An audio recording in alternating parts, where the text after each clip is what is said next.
মমতা ব্যানার্জির শাসিত রাজ্য ওয়েস্ট বেঙ্গল এখন আর রাজ্য নেই, হয়ে গেছে আতঙ্কবাদীদের আস্তান। ল অ্যান্ড অর্ডারের কোনো ভয় তো কোনো মানুষের মধ্যে নেই, উপরন্তু মহিলা জুডিশিয়ারি অফিসারদের উপর ক্রমাগত হামলা করা হচ্ছে, তাদেরকে বন্দি বানানো হচ্ছে।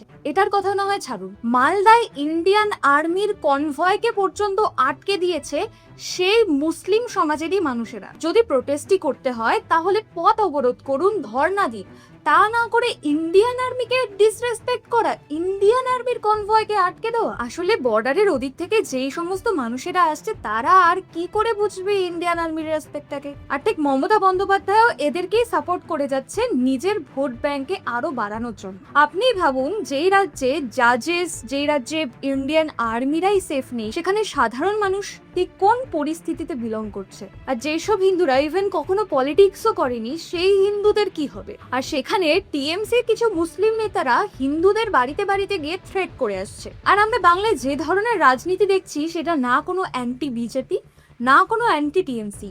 যে রাজনীতি বর্তমানে বাংলায় হচ্ছে সেটা হলো ফুললি অ্যান্টি ন্যাশনালিস্ট রাজনীতি। আর এইভাবে যদি আরো দিনের পর দিন চলতে থাকে তাহলে পশ্চিমবঙ্গ পাকিস্তান হতে খুব বেশি সময় লাগবে না।